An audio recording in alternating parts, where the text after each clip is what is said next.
শুভ সকাল বন্ধুরা, সবাই কেমন আছো? নিশ্চয়ই খুব ভালো আছো। আমিও ভালো আছি। সকাল সকাল রোদ দেখেছো চারিদিকে কিরম আলো।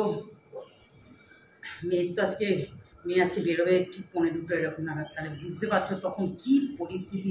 এমনিতেই চারিদিকের আবহাওয়া সবাই আমরা জানি যে অবস্থা। আজকে খুব টেনশানেই থাকবো সারাটা দিন। ওর ঘরে রয়েছে, পড়ছি এখন। আমি এখন একটু চা নিয়ে বসলাম, টুকটাক ঘরের কাজকর্ম সারলাম। সকালবেলা তোমাদের দাদাভাই তো তৈরি হয়ে বেরিয়ে গেল। সকালবেলার জার্নিটা তো খুব কষ্ট আমার, তখন তো আমি কিচ্ছু ভিডিও করতে পারি না, আমার শুধু দৌড়া চা।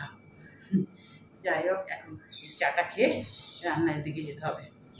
চলো তাহলে সঙ্গে থাকো, দেখতে থাকো।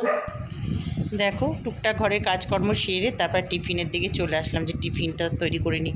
যে সুজির উপমা বানাবো, একটু সুজিটা ভেজে নিলাম, আর গাজর, একটু আলু, আর কি ছিল ওই মটরশুঁটি, বাদাম সব দিয়ে একটু ভেজে নিলাম, কারি পাতা দিলাম, সর্ষে সম্বাদ তো দিতেই হবে। আর সাদা তেলেই করি সুজির উপমাটা আমি, খুব ভালো হয় তাহলে, জানো তো।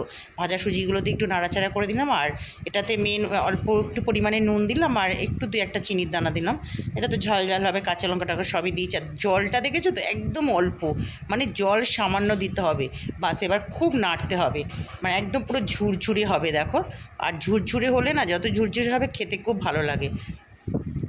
এই যে আমার হাত পুরো ধরে গেছে একদম নাড়তে নাড়তে। এই দেখো সুজির উপমা বানিয়ে নিলাম, একদম মটরশুঁটি, কারি পাতা আছে, বাদাম সব দিয়ে, গাজর টাজর সব দিয়ে বানিয়ে নিলাম। এটা মেখে দিলাম, অল্প করে দিলাম, কারণ ও তো আবার তাড়াতাড়ি ভাত খাবে। এখন খেয়ে নিই। আমারটাও এই যে এখানে নিয়ে নিয়েছি, আমারটা এখন থাক ওখানে। এগুলো আবার গরম গরমই ভালো লাগে। আমি একটু রান্নাটা বসিয়ে, একটা রান্না বসিয়ে তারপর, মানে রান্না বসিয়ে বলতে মাছটা ভাজা বসিয়ে খাবো। আমারও টিফিন খাওয়া হয়ে গেল। ওদিকে আমি মাছটা ভেজে সাইড করে রাখলাম। এবার এদিকে কি বলো তো, ওই ছোলা, কাঁচা ছোলাগুলো রয়েছে, আর আলু কুমড়ো দিয়ে, কাঁচা ছোলা দিয়ে একটা তরকারি করব। তরকারিতে একটা করতেই হয়। সাদা জিরে, তেজপাতা ফোড়ন দিয়েছিলাম, আর গুঁড়ো মশলা দিয়ে দিলাম, ধনে জিরে গুঁড়ো, নুন, হলুদ, একটু রেড চিলি, নুন, আর 2-1টা চিনির দানা। তবে কুমড়োটা খুব ভালো, মনে হচ্ছে মিষ্টি হবে কুমড়োটা। দেখো একটু নাড়াচাড়া করেই জল দিয়ে দিলাম। গুঁড়ো মশলা দিলে বেশি কষাতে নেই, কারণ পুড়ে যাবে তাহলে। বাস, এবার এই তরকারিটা রুটির সাথেও ভালো লাগে, ভাতের সাথেও ভালো লাগে। কুমড়ো আলুর ছক্কা যাকে বলে। দেখো একদম শুকনো হয়ে গেছে, মানে করলাম শুকনোই করলাম তরকারিটা। মাছের তো মাছ দিয়ে তো ঝোল করবোই, ওই জন্যই এই তরকারিটা করেই তারপরে আবার ওদিকে দেখো, এই যে বললাম না মাছ ভাজা আগেই হয়ে গেছিলো। তারপরে দেখো আজকে আবার ওই ঝোলটা, যেহেতু একটা তরকারি করলাম তো, এবার ঝোলটার জন্য কিছু দেবো না, প্লেন ঝোল। একটু সাদা জিরে, একটু কালো জিরে, দুটো মিক্সড করে দিয়ে দিয়েছি কড়াতে তেলে। আর আজকে দই দিয়ে করলাম, জানো তো, ভীষণ ভালো হয় এটা। টমেটোর বদলে দই দিয়েছি। ওই আদা বাটা, জিরে বাটা, নুন, হলুদ, রেড চিলি, আর সব কী বলতো, দই দিলে না ভীষণ লেগে যায়, মানে খুন্তি দিয়ে খুব ভালো করে নাড়তে হবে। আর এটা ভীষণ ভালো হয়, জানো তো। আমার মেয়ের না এই ঝোলটা এত পছন্দ, মানে ও খেতে বসে আমাকে পরে, মানে আমি ভয়েস ওভারটা পরে দিচ্ছি, ও কলেজ থেকে এসে আমাকে বলছে, আজকের যে মাছটা কি মামি ওই যে দই দিয়ে করেছিলে? আর বললাম হ্যাঁ হ্যাঁ, কালকে টমেটো দিয়ে করেছিলাম, আজ দই দিয়ে করেছিলাম। ক্যাপসিকাম থাকলেও দিয়ে দিলে খুব ভালো হয়। ক্যাপসিকামটা নেই আপাতত এখন ঘরে, পায়েও নেই নাকি, এখন তো গরম পড়ে গেছে তো। বাটা মাছটা আমাদের জন্য, আর রুই মাছটা মেয়ে তো বাটা মাছ খায় না। যেহেতু বাটা মাছটা জ্যান্ত ছিল না, মাছ খুব ভালো হয়েছিল ঝোলটা। দেখো হয়ে গেল আমার মাছের ঝোলটা। একটু ধরে পাতা দিয়ে দিলাম, আর কোনো খাটনিও হয় না, এটা খুব তাড়াতাড়িও হয়। আর তোমাদের দাদাভাই না আগে খেতে না, এখন বলছে না এই ঝোলটাই গরমে খুব ভালো লাগছে খেতে। আর যেহেতু দই দেওয়া হয়েছিলো, মানে আরও খেতে যেন খুব ভালো হয়েছিল। দেখো তোমরা বলো মাছের ঝোলটা কেমন হয়েছে। তারপরে আবার দেখো, এটা তো ওই জন্যই তরকারিটারও করলাম, কারণ মেয়ে তো এটা খাবে না। মেয়ের বাবার তো তরকারি না হলেও চলবে, কারণ ও তরকারি লাস্ট একটুখানি দিয়েছিলাম ওকে। ওর তো এইটা ফেভারিট জিনিস, এই যে পেঁয়াজ দিয়ে মোরলা মাছের চচ্চড়ি। এত ভালোবাসে কি বলবো, প্রচণ্ড ভালোবাসে খেতে। মানে মোরলা মাছটা অনেকটাই এনেছিল, বললাম না, এর আগে রোববার দিন করলাম, আর আজকে করলাম।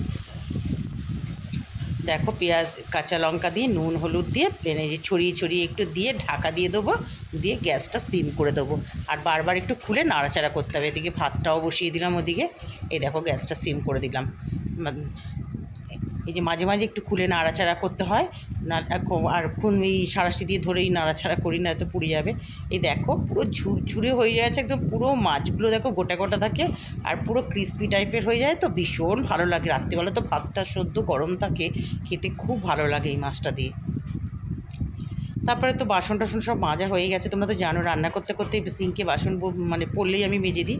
এবার এই যে সর্বশেষ গ্যাস মানে কিচেনের কাজ হচ্ছে গ্যাস পরিষ্কার করা, গ্যাস চিমনির ওপরটা পরিষ্কার করা, সামনের টাইলসটা আর সাইডের টাইলসগুলো মাঝে মাঝে করে দিই, যেহেতু চিমনি আছে বলে ওই দিকটা অতটা যায় না, তবু করতে তো হয়। যত পরিষ্কার পরিচ্ছন্ন রাখবো ততই মনে হয় কিচেন ভালো।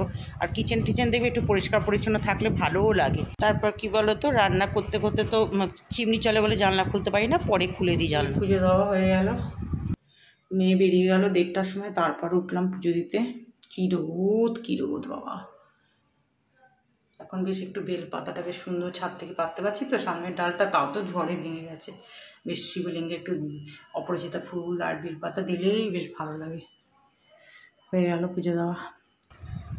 পুজো টুজো দিয়ে নেমে খেতে বসে গেলাম। দেরি হয়ে গেল কারণ কালকের ঠাকুরের বাসন সব হাফ বাসন মেজে রাখি বৃহস্পতিবারে।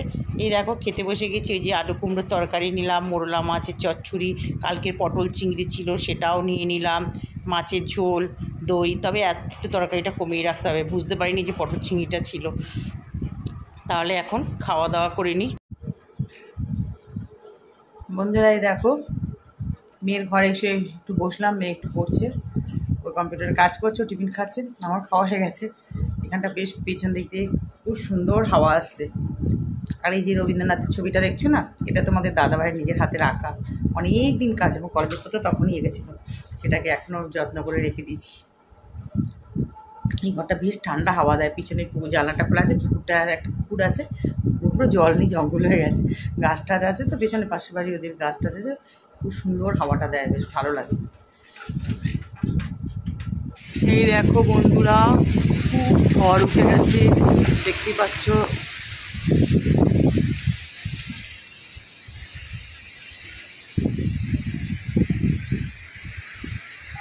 নারকেল গাছটা দেখো কীভাবে দুলছে।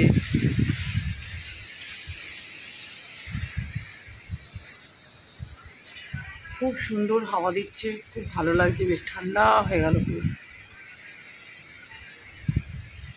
চলো, ঝড় দেখতে দেখতে আজকে ভিডিওটা এন্ড করছি। সবাই ভালো থেকো, সুস্থ থেকো, আর ঝড়ের মতো বেগে ভিডিওটা দেখে একটু সাবস্ক্রাইব করে দিও। টাটা।